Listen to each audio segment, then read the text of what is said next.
हरे कृष्ण। सर्वांगी वैष्णव भक्तबिंदुদের শ্রীচরণে আমার শত কোটি প্রণাম ধন্যবাদ।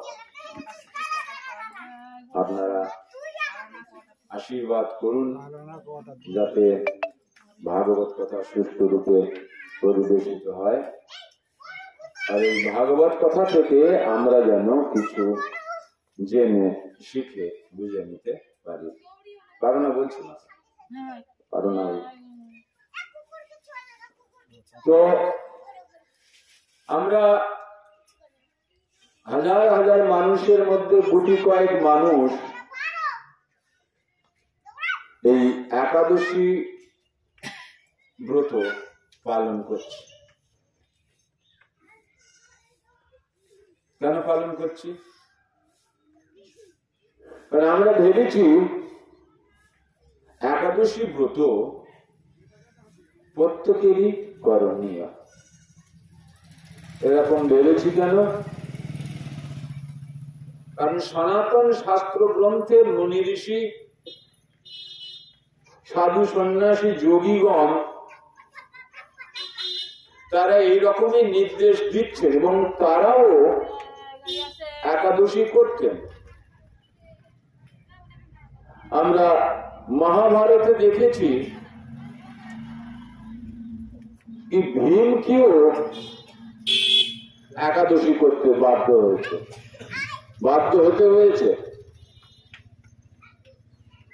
ভীম যে ভৌমি একাদশী বা পাণ্ডব নির্জলা যে একাদশী আমরা করি ওটাই হলো ভীম একাদশী। অনেকে ভৌমি একাদশীকেই ভীম একাদশী বলে পালন করেন, একটু এদিক ওদিক হলেও হতে পারে। যাই হোক, বিশ্বাস আর শ্রদ্ধা সব থেকে বড় জিনিস, মূল্যবান। যে যেমন ভাবে বিশ্বাস করছেন, শ্রদ্ধা করছেন, ভগবান তাকে সেইভাবে जो यथा माम प्रपद्यन्ते तथा আমি ভজামিয়াম। ভগবান কি বলছেন? যে যেভাবে আমাকে ভজন সাধন করে আমি তাকে সেই রূপ ফল প্রদান করি। কেউ আমাকে কালী রূপে পূজা করে আমার কাছে কিছু চায়, আমি কালীর মধ্যে দিয়ে তাকে সেই জিনিস প্রদান করি। অর্থাৎ সবই ভগবানের অসীম কৃপা। তাই যখন ভীমসেনকে বলা হলো যে আপনাকে একাদশী করতে হবে, ভীম তো বললো আমাকে একাদশী করার কথা বলছেন, আমার নাম বিকদর, বৃহৎ উদর, খুব পেট, খুব খায়, যে আমি একাদশী করলে তো আমি দ্বাদশীর মুখ দেখতে পাবো না, আমার তো একাদশীতেই প্রাণ। তারপরে মাসে 2টো করে একাদশী আমার দ্বারায় হয়। যাই হোক, সেই ভীমকেও কিন্তু একাদশী করতে হয়েছে। ভগবান চৈতন্য মহাপ্রভুর মাতৃদেবী সচী মাতাও কিন্তু একাদশী ব্রত পালন করতেন। স্বর্গের দেবতারাও কিন্তু একাদশী ব্রত পালন করেন। কারণ একাদশী ব্রত হলো ভগবান বিষ্ণুর বিস্তার।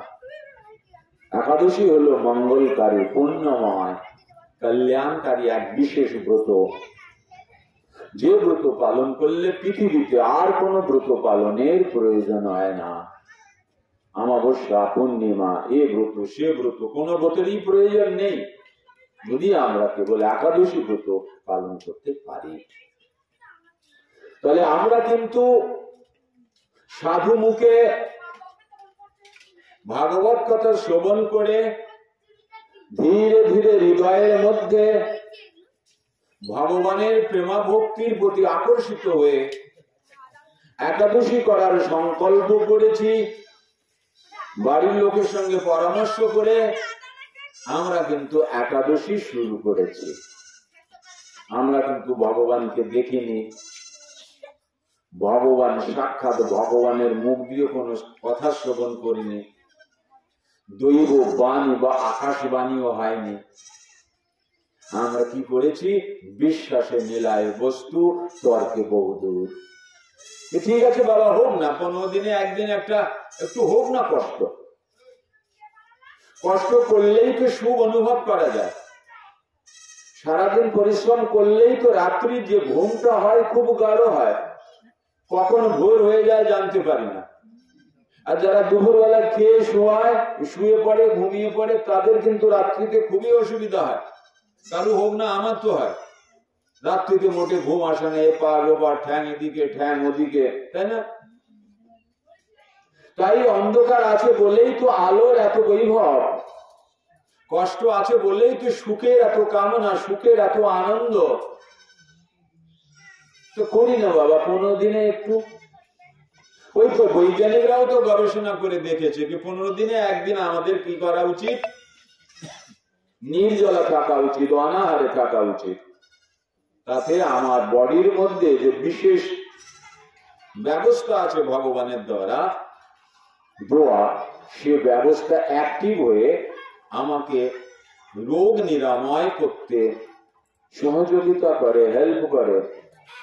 বডির নিজস্ব কেমিস্ট্রি আছে, নিজস্ব ব্যবস্থা আছে, সিস্টেম আছে নিজেকে ঠিক করা। বেশি অংশ মানুষ, হাজার হাজার মানুষের মধ্যে আমরা গুটি কতিপয় কতগুলো, তাও আবার আমাদের মধ্যে অনেক বিভেদ আছে। দেখুন,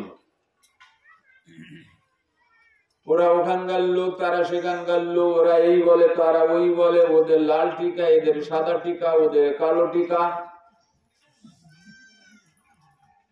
একাদশী করছি, ওদের কাল হয়ে গেছে, আমাদের কাল হবে, এরকম। ওরা বলছে আমরাই ঠিক, আমার গুরুদেব ঠিক বলেছে, যারা পরে করছে তারা বলছে আমরা ঠিক। এইভাবে তাহলে ভগবানকে বিশ্বাস করে ভক্তি করার কথা তো দূরে, একাদশী নিয়ে এত জল্পনা, এত কল্পনা। একাদশীকে নিয়ে এত, বাড়ির মানুষেরা তো বলে করতে হবে না একাদশী, এমনিতে বুড়ো হয়ে যাচ্ছে, বয়স হয়ে যাচ্ছে, এমনিতে শরীর দুর্বল, আর একাদশী করে মরবো নাকি? আমাদের কি ঘাড়ে বলব? এরকম মানে মানুষের চেতনা, মানুষের বুদ্ধি, মানুষের বিবেক, মানুষের বিচার, মানুষের বিবেচনা কোন দিকে যাচ্ছে দেখুন। তাদের মোটিভেশন, তাদের বিচক্ষণতার দিক কোন দিকে যাচ্ছে। যেখানে বৈজ্ঞানিক তথ্য প্রমাণিত হয়েছে, যেখানে বৈজ্ঞানিকরা বলছে প্রত্যেক দিন আমাদের খাওয়ার প্রতি সজাগ থাকা উচিত, কারণ আমরা যা খাই সেই খাদ্যের উপর নির্ভর করে আমাদের শরীরের বিকাশ হয়, শরীরের উন্নতি হয়, চিন্তার উন্নতি হয়, তাই না? অঙ্গ প্রত্যঙ্গ আদি যা কিছু প্রয়োজন হয়, ভিটামিন, মিনারেলস, কার্বোহাইড্রেট, ফ্যাট আদি সব ওই খাওয়ার মাধ্যমে আমরা সংগ্রহ করি। আর সেই খাওয়াই কিন্তু আমাদের বাঁচিয়ে রাখে এবং নীরোগ থাকতে সহযোগিতা করে। অসুখ হলেও কিন্তু আমাদের ওষুধ খেতে হয়, খেয়ে ঠিক করতে হয়।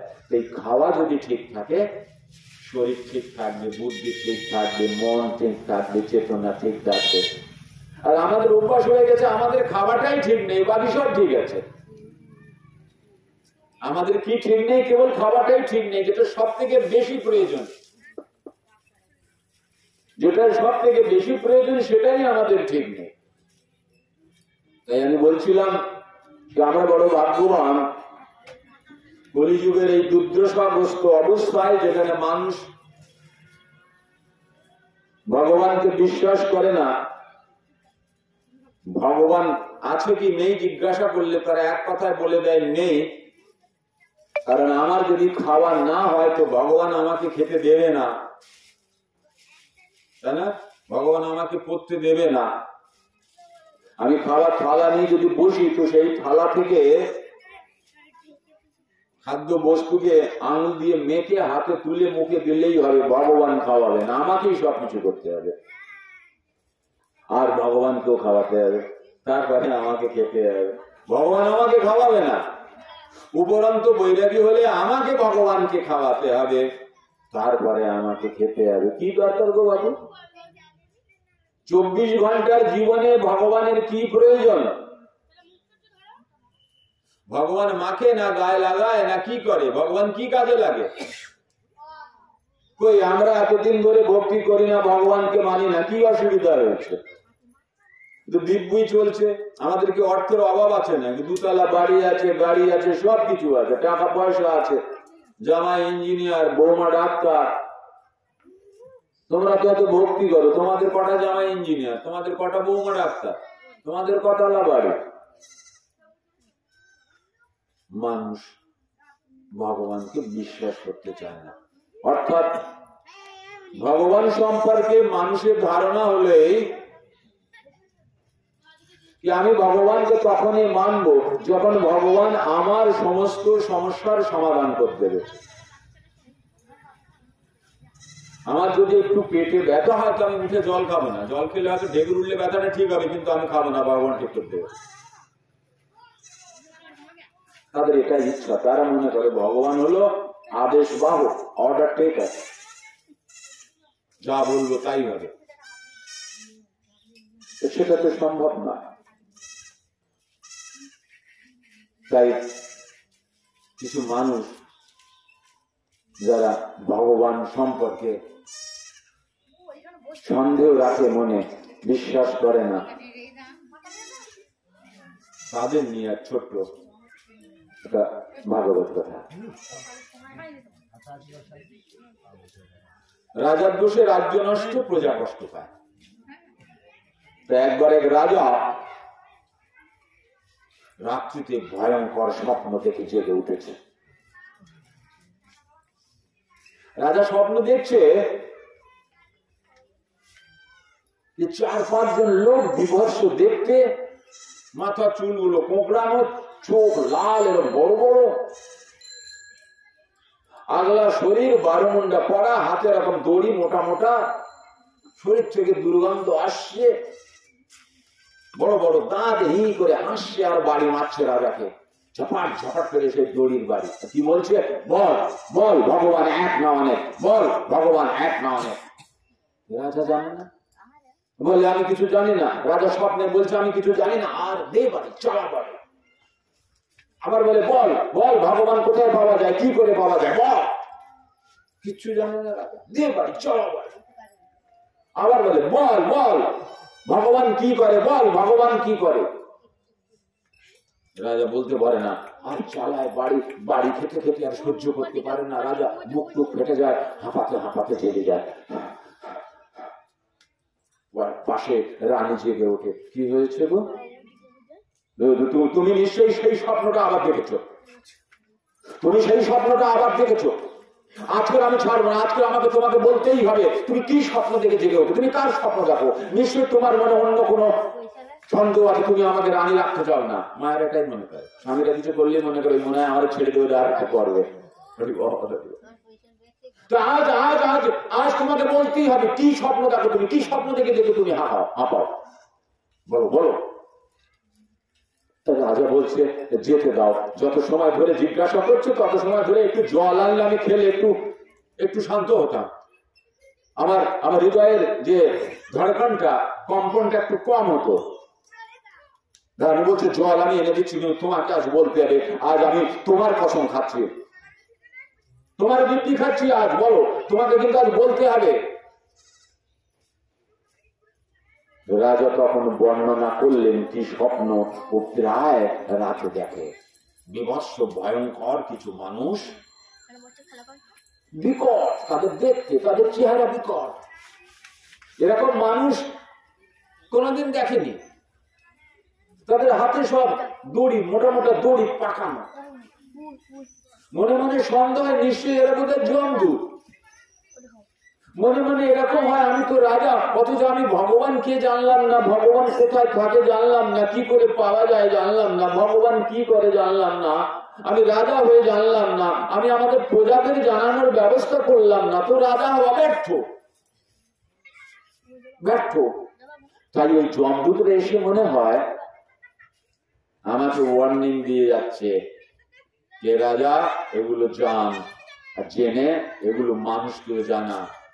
রাজা যদি ধার্মিক হয়ে যায় প্রজা ডেফিনেটলি ধার্মিক হবে, হবে না? অবশ্যই হবে। স্ত্রী বললে এই কথা, তো এই কথা আগে বললে রাজ্যে অনেক রাজগুরু আছে, রাজপুরোহিত আছে, জ্যোতিষ আচার্য আছে, বৈদ্য আছে, বৈদ্য বিশারদ আছে, সুচিকিৎসক আছে, পরামর্শদাতা আছে, তাদের সবাইকে ডেকে তোমার এই স্বপ্নের বিচার আদি জিজ্ঞাসা করে এতদিন তো নিরাকার হতো, মনের মধ্যে রেখেছ এই কথাটা। আর আজকে যদি আমি জেদ না করতাম তো তুমি তো বলতে না, আর এই কথাটা তোমার মনের মধ্যে ধীরে ধীরে তোমাকে কুড়ে কুড়ে কুড়ে কুড়ে খেত। একদিন আমারই মাথার সিঁদুর মুছে যেত, হাতের শাখা ভেঙে দিতে তুমি। দিব্যি তুমি আজ বলেছ। এই শোনো, আমি প্রধান সেনাপতিকে বলে দিচ্ছি, ঘোষণা করে দেবে সর্বত্র। আমাদের রাজ্যে যত গুণী জ্ঞানী মানুষ আছে, স্বপ্ন বিচার করা, জ্যোতিষাচার্য আদি যারা আছে, সবাইকে ডেকে নিচ্ছি। ওই বিশেষ হল ঘরটাকে সুন্দর করে সুসজ্জিত করে দিয়ে ওদের বসার ব্যবস্থা করা হোক, ওদের উপরে বলে দেওয়া হোক স্বপ্নে কি আসে বারবার। ওরা বিচার করে নির্ণয় দেবে আপনাকে কি করা উচিত। আপনি রাজা, আপনি চিন্তা করছেন কেন? তাই হলো, প্রধান সেনাপতিকে ডাকা হলো, তাকে জানানো হলো রাজার স্বপ্নের কথা। প্রধান সেনাপতি ভেড়া পিটিয়ে দিয়ে সমগ্র রাজ্যে খবর দিয়ে দিল।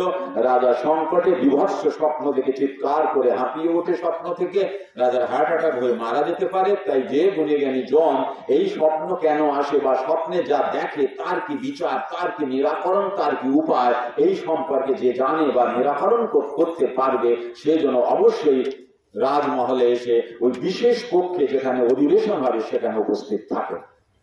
ব্যাস, দলে দলে লোক চলে এসেছে। রাজা আগ্রহ প্রকাশ করেছে। তাদের সবাইকে শোনানো হলো রাজার এই বিচিত্র স্বপ্নের কথা। স্বপ্নে 4টে প্রশ্ন করে বিচিত্র প্রকারের মানুষেরা। কি? ভগবান এক না অনেক?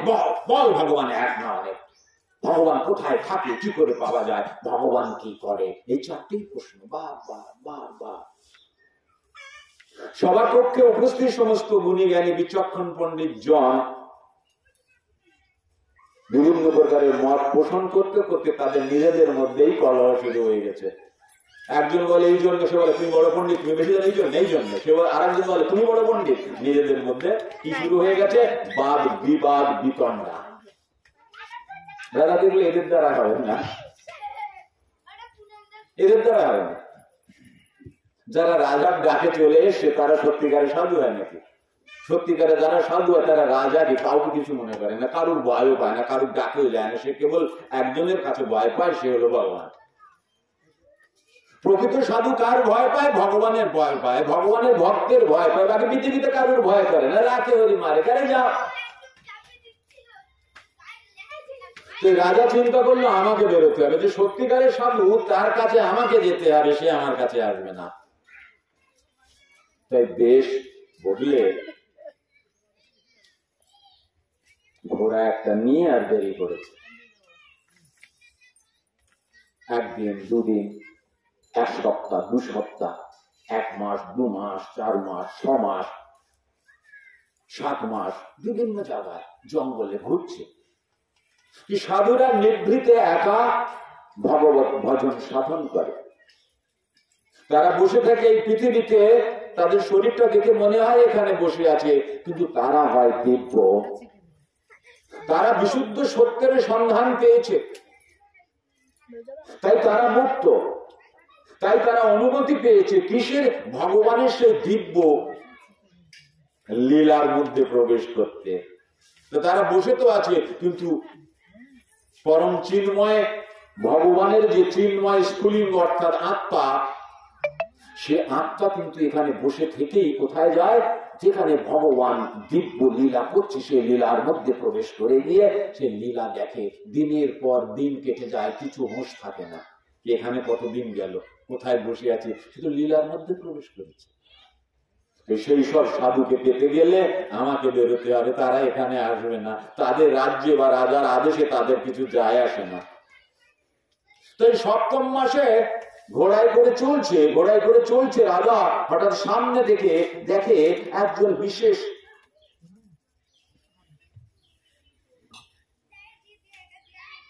দিগম্বর দেশধারী, আয়ানুলম্বিত বাহু, ঠামকে আসছে একা।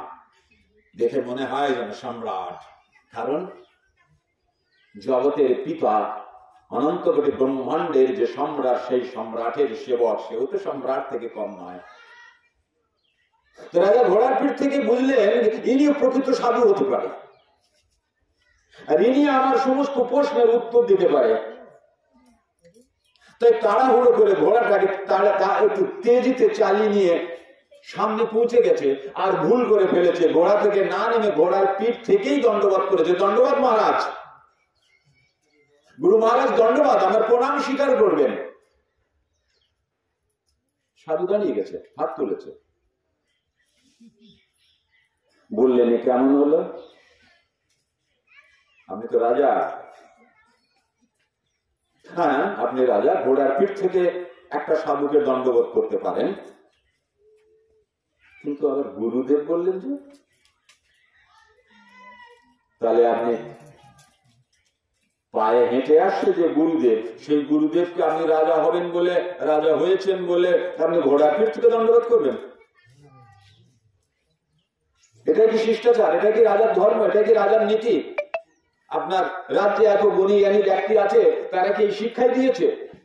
রাজা ভুল বুঝতে পেরেছে। রাজা এবার বুঝতে পেরেছে এই ব্যক্তি আমার সব প্রশ্নের সঠিক উত্তর দিতে পারে। ঝট করে লাভ মেরেছে ঘোড়া থেকে নিচে, আর সাষ্টাঙ্গ প্রণাম করে বলছে, গুরুদেব সত্যি সত্যি আমি পেয়ে গেছি, আপনি পারবেন আমার উত্তর দিতে।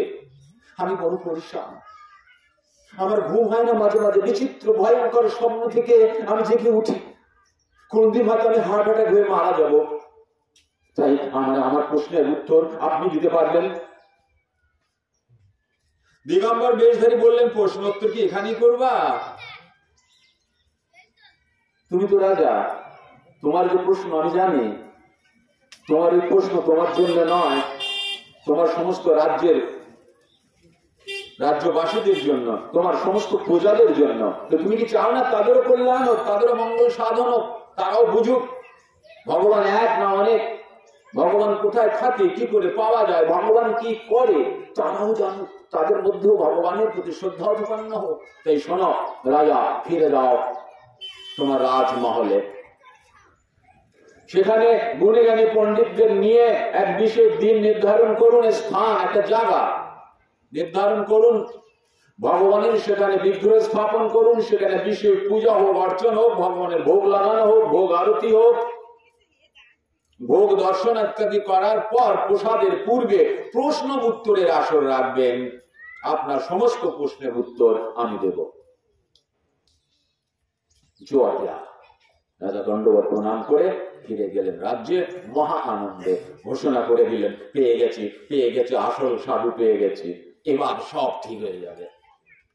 গুণীজ্ঞানী পণ্ডিতদের সঙ্গে যোগাযোগ করে দিন স্থাপন করলেন। কোথায় হবে? এমন একটা জায়গাতে হবে যেখানে হাজার হাজার মানুষ একত্রিত হতে পারে, সবার কল্যাণ সবার সাধন যাতে হয়, সবার জন্য মহাপ্রসাদের ব্যবস্থা হবে, বিশেষ বিশেষ ব্যঞ্জন, কাঁচা পাকা উভয় প্রকারে। কাঁচা মানে শুক্তো, ঝাল, টক ইত্যাদি, আর পাকা মানে কি দেশি ঘি দিয়ে বিশেষ বিশেষ দ্রব্য আদি রান্না হবে, ভগবানের ভোগ নিবেদন হবে, ভোগ আরতি হবে, গান হবে, নৃত্য হবে, পাঠ্য হবে, ভাগবত কথা হবে, এবং অবশেষে হবে প্রশ্ন উত্তরের আসর। আর এই প্রশ্নের উত্তরগুলো আমরা জানবো তখন। রাজা লোক পাঠিয়ে দিলেন, গুরুদেবকে খবর দিলেন। গুরুদেব বললেন, ঠিক আছে, আমি যথাসময়ে পৌঁছে যাব, আমার চিন্তা করতে হবে না। তো গুরুদেব যেখানে অবস্থান করছিলেন সেটা ছিল রাজার একটা সুন্দর সুসজ্জিত বাটিকা, ইংরেজিতে বলে গার্ডেন। সুন্দর সুন্দর পুষ্পরাজ, সেখানে বিভিন্ন ভাবে বিভিন্ন প্রকারের ফুল সাজানো ছিল উদ্যান। আর সেই উদ্যানকে সংরক্ষিত বা সুসজ্জিত সঙ্গে সঙ্গে তার পরিচর্যা করার জন্য একজন মালি ছিল, মালি। রাজা দিন ঘোষণা করে দিয়েছে, সাধু চলে গেলেন, মালিকে গিয়ে বললেন, মালি ভাই তোমাকে আমার একটু সাহায্য করতে হবে। কি সাহায্য? সাধু বলছেন, তোমাকে আমার গুরুদেব হতে হবে। মালিক বলে, কি বলেন, আমি আপনার গুরু? এ হবে না, আমার দ্বারা হবে না, আমি মুখ লোক লেখাপড়া জানি না, আমাকে বলুন গাছ কোথায় লাগাতে হবে, কোন ফুল কিভাবে করতে হবে, কতটা সার দিতে হবে, কার পাতা কাটতে হবে, কার ডাল কাটতে হবে, কার কলম করতে হবে, আমি পারি, কিন্তু ওই সব আমার দ্বারা হবে না, তোমাকে করতে হবে। আচ্ছা কি করতে হবে বলুন? তো বলে, কিছু না, আমরা দুজনে যাবেও, তুমি সাজবে আমার গুরু, আমি সাজবো তোমার শিষ্য, আমরা বেশ পরিবর্তন করে সেখানে উপস্থিত হব, ব্যাস। প্রশ্নের আসর যখন শুরু হবে, রাজা যখন প্রশ্ন জিজ্ঞাসা করবে তোমাকে গুরু ভেবে, তুমি বলবা, ও এই প্রশ্ন, এই প্রশ্ন তো উনি উত্তর দিয়ে দেবে, ও আমার শিষ্য, উনি দিয়ে দেবে, ব্যাস। তারপরে যা করার আমি করবো। মালি বলছি, ও এতটুকু কাজ আমি পারবো? বলে, বাহ, এতটুকু কাজ আমি পারবো। যথা সময় যথা স্থানে দুজনে পৌঁছে গেলেন। আসল গুরু নকল শিষ্য মালিক। বিভিন্ন প্রকারের সেখানে আয়োজন, বিশেষ বিশেষ লোকের সেখানে উপস্থিতি, হাজার হাজার মানুষের ভিড়, কীর্তন ভাগবত কথা সব হয়ে গেল, ভোগ নিবেদন হলো, ভোগ আরতি আদি যা কিছু করার হিমাংশুবাবু করে সব করে নিলেন। এইবার প্রসাদের প্রাক মুহূর্তে 15 মিনিটের জন্য হবে প্রশ্ন উত্তর আসর। সবাই বসে আছে স্টেজের উপরে। রাজার বিশেষ ব্যক্তি আসলেন, গলে বস্ত্র দিয়ে করজোড়ে জিজ্ঞাসা করলেন, গুরু মহারাজ তাহলে প্রশ্ন পরিবেশন করা যাক? অবশ্যই অবশ্যই। গুরু মহারাজ প্রথম প্রশ্ন হলো এই, মানে প্রথম প্রশ্ন আমার নয় গুরু মহারাজ, রাজার প্রশ্ন। এবং বললে রাজার প্রশ্ন নয়, রাজার স্বপ্নে দেখতেন, স্বপ্নে বিচিত্র প্রকারের যে 4জন 5জন লোক আসতো তাদের প্রশ্ন। কি ভগবান এক না ভগবান অনেক? কি বলে রেখেছে?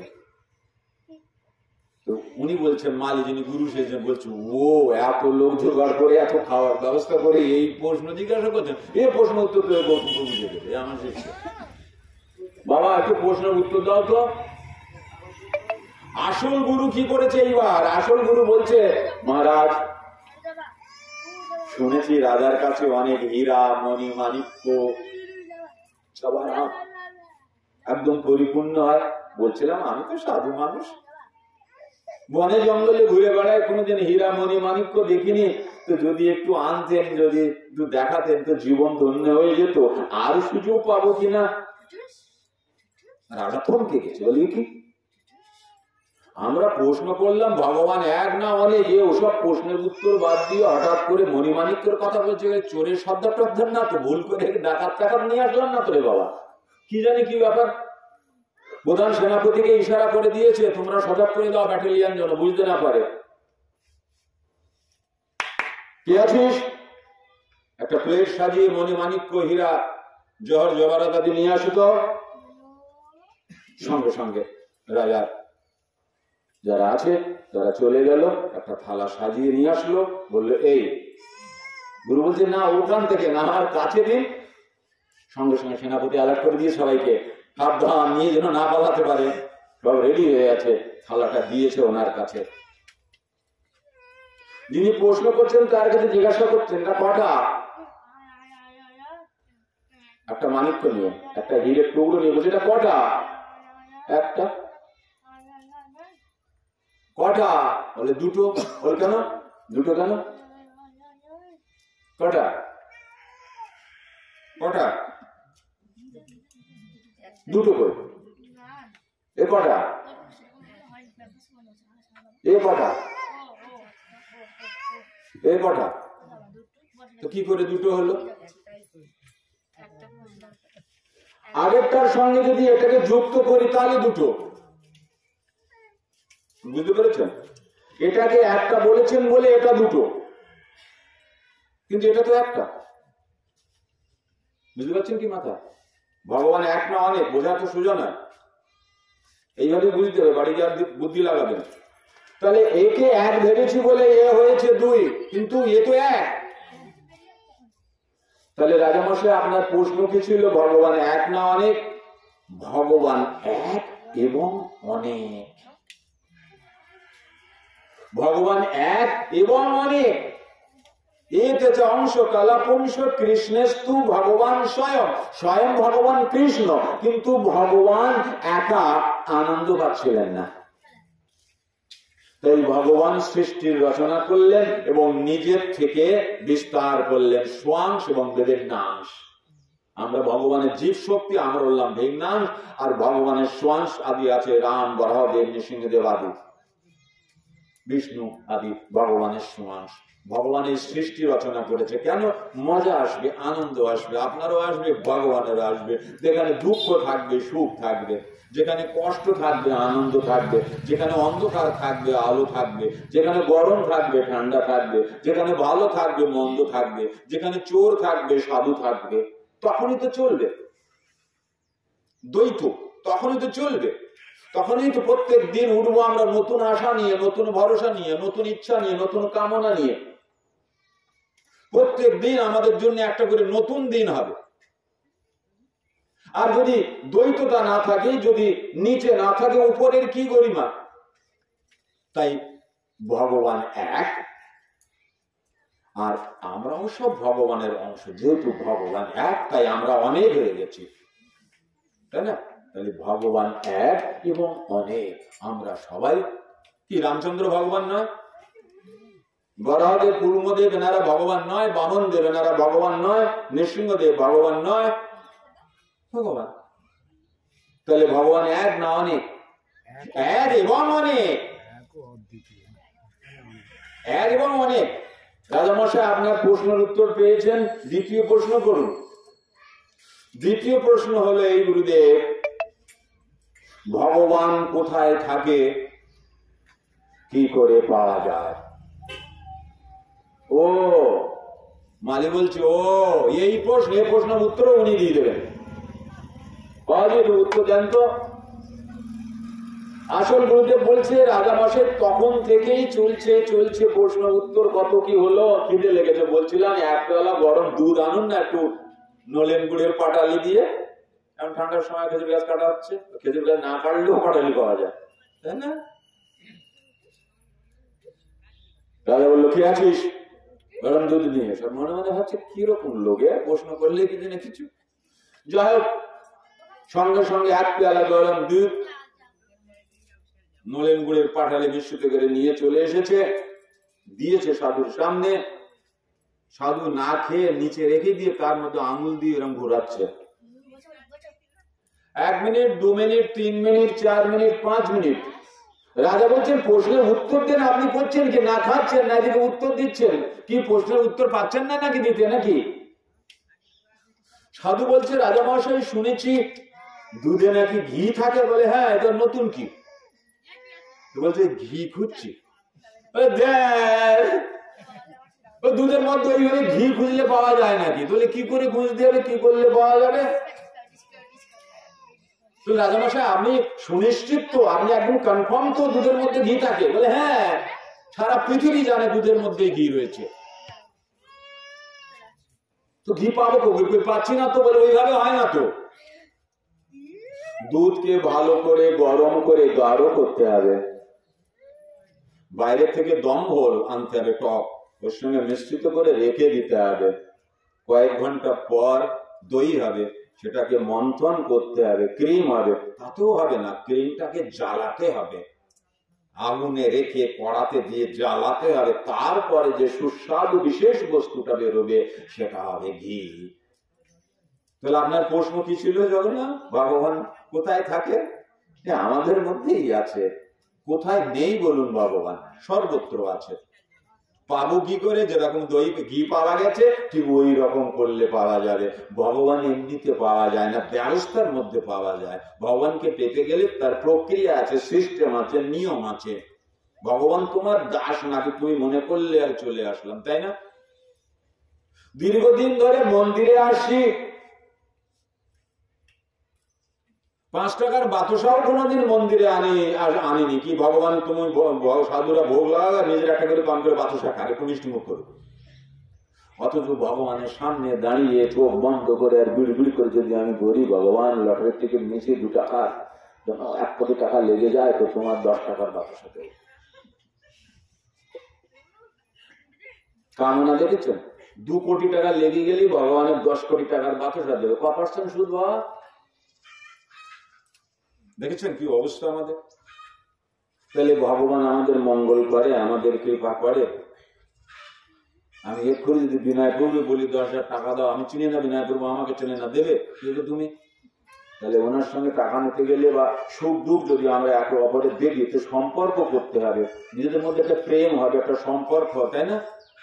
একটা সম্বন্ধ তৈরি হবে, একটা আত্মীয়তা হবে, তখনই একে অপরের সুখে দুঃখে ঝাঁপাবে।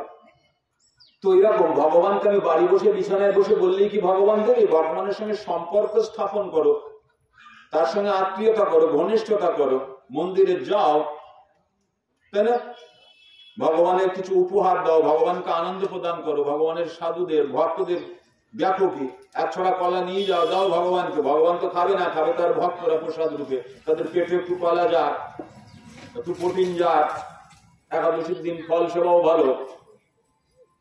তাহলে রাজামশাই উত্তর পেয়েছেন। এবার উত্তর কি থাকলো যেন, কি প্রশ্ন থাকলো, কি করে ভগবান, কি করে?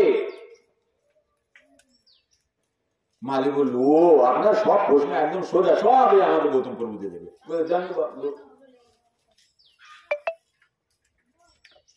এবার সাধু যে প্রশ্ন উত্তর দেবে সে বলছেন, শোনেন রাজা, আমি তখন থেকে ওই সিংহাসনে বসে চলেছেন, রাজ সিংহাসনে বড় আরাম পাচ্ছেন। ওনাকে গুরুদেব বলে প্রশ্ন করছেন আর উনি আমাকে বলছে বলতে উত্তর, আমি উত্তর দিচ্ছি। আপনি উঁচু রাজ সিংহাসনে বসে রয়েছেন আর আমাদের বসার জায়গা নিচে করেছেন, এই ঠিক করছেন? এদিকে গুরুদেব গুরুদেব বলছেন, গুরুদেবের এই জায়গা হলো, আপনি রাজা সিংহাসনে বসে। রাজা বলে, যতবার প্রশ্ন করা হয় কিছু না কিছু না উল্টো পাল্টা করে। ঠিক আছে, ভুল হয়ে গেছে, ঠিক আছে আপনারা আসুন। বলে রাজা একটা সিংহাসন আরো আনিয়ে রাজার সিংহাসন আর ওই আরেকটা সিংহাসনে দুজনকে বসতে দিয়েছে, আর রাজা নিচে এসে বসেছে, যেখানে গুরুদেব বসছিল তার পাশে বসেছে। গুরুদেব বলছে, কি প্রশ্ন করেছিলেন আপনি, যে কি করে ভগবান, কি করে প্রশ্ন করেছিলেন না? বলে হ্যাঁ। বলে ভগবান এই করে, যে এক্ষুনি করেছে। রাজারে রাজ সিংহাসন থেকে কোন জায়গায় এনেছে, আর এখানে চাটার উপর বসেছিল, কোথায় চলে গেছে? ওই ভগবান বসে বসে এই করে। নিতাই গৌর সীতা নাম প্রমানন্দে হরি হরি বল, হরি বল, হরি বল।